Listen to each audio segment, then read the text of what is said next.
নরসিংদের মধ্যে ইতিহাসের বর্বরোচিত ঘটনা আইএমএফ জাহিলিয়াতকে হার মানিয়েছে। এই খুনি হাসিনা এবং তার দূষকদেরকে আবার বাংলাদেশে পুনর্বাসনের ব্যবস্থা করছে একটি দল। বাংলাদেশ আজ ভালো নেই, ঢাকা আজ ভালো নেই, নরসিংদী আজ ভালো নেই, গাইবান্ধা আজ ভালো নেই।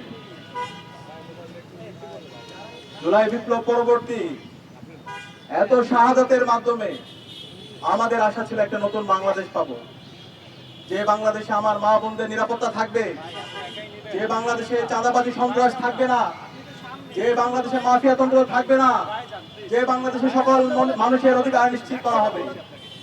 এবং এই জুলাই বিপ্লব পরবর্তী আজকে নির্বাচন হয়েছে। নির্বাচন পরবর্তী আমাদের আশা ছিল যে সরকার আসবে, সেই সরকার শুধুমাত্র একটা দলের হবে না, কোন একক বর্গের হবে না, সকল মানুষের, সকল দলের, সকল মানুষের অধিকার নিশ্চিত করবে সেই সরকার। কিন্তু আমরা দেখতে পেয়েছি আজকে এই সরকার শপথ নেওয়ার পরে 12 থেকে 13 দিন হচ্ছে। এই 13 দিনে তারা আমাদের এই দেশের নাগরিকদের জীবনের নিরাপত্তা তারা দিতে পারেনি, তারা আমাদের এই দেশের নাগরিকদের সম্পদের নিরাপত্তা তারা দিতে পারেনি, তারা এই দেশের মা বোনদের ইজ্জতের নিরাপত্তা তারা দিতে পারেনি। আমরা দেখতে পেয়েছি নির্বাচন পরবর্তী 24 ঘন্টার মধ্যে সারা দেশে সহিংসতা। সেই ফেসিবাদী আমলে যেভাবে ভিন্ন মতের, ভিন্ন পথের উপর যেভাবে আক্রমণ করা হতো, ঠিক একই কায়দায় নির্বাচন পরবর্তী সারা দেশে সন্ত্রাসীরা বাড়িঘর ভেঙে দিয়েছিল। নির্বাচন পরবর্তী 24 ঘন্টার মধ্যে আমরা 4টা লাশ পড়তে দেখেছি। এবং একই সাথে সারা দেশে অসংখ্য মানুষের সম্পত্তিকে দখল করতে দেখেছি। একই সাথে আজকে 12-13 দিনে সারা দেশে আমার মা বোনদের উপর হামলা হচ্ছে। এই ঢাকা বিশ্ববিদ্যালয়ে এক দলের সন্ত্রাসীরা আমাদের বোনদের উপর তারা হামলা করেছে। একই সাথে আমরা দেখতে পেয়েছি রামপুরার মধ্যে 5 বছরের এক শিশুর উপরে হামলা করে তাকে হত্যা করা হয়েছে। যখন মামলা করতে গিয়েছে পরিবার, তখন প্রশাসন থেকে বলা হচ্ছে এই ধরনের দুর্ঘটনা আপনারা মাইনে নেন। আরে ভাই, এই ধরনের দুর্ঘটনা মাইনে নেওয়ার জন্য কি জুলাই বিপ্লব হয়েছে? এত রক্তের মাধ্যমে যদি আমরা সেই ফেসিবাদী বয়ান শুনতে হয়, তাহলে আমরা ছাত্র সমাজ বেঁচে থাকতে আমরা এই ধরনের ফেসিবাদ বাংলাদেশে কায়েম হতে দেব না।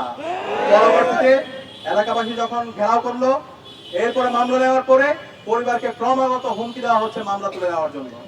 এরপর আমরা দেখতে পেয়েছি নরসিংদের মধ্যে ইতিহাসের বর্বরোচিত ঘটনা আইএমএফ জাহিলিয়াতকে হার মানিয়েছে।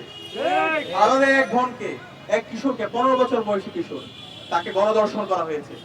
গণধর্ষণ করার পরে যখন সে বিচারের দাবিতে এলাকার বিএনপি নেতার কাছে গেল, পরবর্তীতে তাকে বিভিন্ন ধরনের হুমকি দেওয়া হলো। এবং এরপরে ওই পরিবারের সামনে থেকে, তার বাবার সামনে থেকে তুলে নিয়ে গিয়ে তাকে হত্যা করা হয়েছে। আমরা এখন পর্যন্ত এই ঘটনার সাথে যারা জড়িত এবং যারা ইন্ধন জুগিয়েছে তাদেরকে দৃষ্টান্তমূলক বিচার আওতায় আনতে দেখিনি। একই সাথে আমরা দেখতে পেয়েছি হাজারীবাগে এক শিশুকে হত্যা করা হয়েছে। এবং গাইবান্ধা থেকে শুরু করে বাংলাদেশের বিভিন্ন প্রান্তে আজকে মবের মাধ্যমে নাগরিকদের অধিকার হরণ করা হচ্ছে। এবং জুলাইয়ের যারা বিপ্লবী আছে তাদেরকে হত্যাযজ্ঞ করা হচ্ছে। এবং এই খুনি হাসিনা যে গত 16 বছরে বাংলাদেশে ফেসিবাদ কায়েম করেছে, গুম খুন আইনা করার মাধ্যমে বাংলাদেশকে একটা অকার্যকর রাষ্ট্রে পরিণত করেছে। এবং এই জুলাই বিপ্লব আমাদের 2000 ভাই বোনকে শহীদ করেছে। এই খুনি হাসিনা এবং তার দূষকদেরকে আবার বাংলাদেশে পুনর্বাসনের ব্যবস্থা করছে একটি দল। আমরা সাবধান করছি এই খুনি হাসিনা এবং তার দূষকদের বিরুদ্ধে বর্তমান সরকারকে জিরো টলারেন্স নীতি ঘোষণা করতে হবে। এই বাংলাদেশে খুনি হাসিনাকে ভারত থেকে নিয়ে এসে তাকে ফাঁসির কাস্টে ঝুলাতে হবে, রায় কার্যকর করতে হবে। এই জুলাই বিপ্লবে যে আমাদের 2000 ভাই বোনকে শহীদ করেছে, খুনি হাসিনার যারা মাস্টার মাইন্ড আছে, এই আওয়ামী লীগ, ছাত্রলীগ, যুবলীগকে এই বাংলাদেশে বিচারের আওতায় নিয়ে আসতে হবে।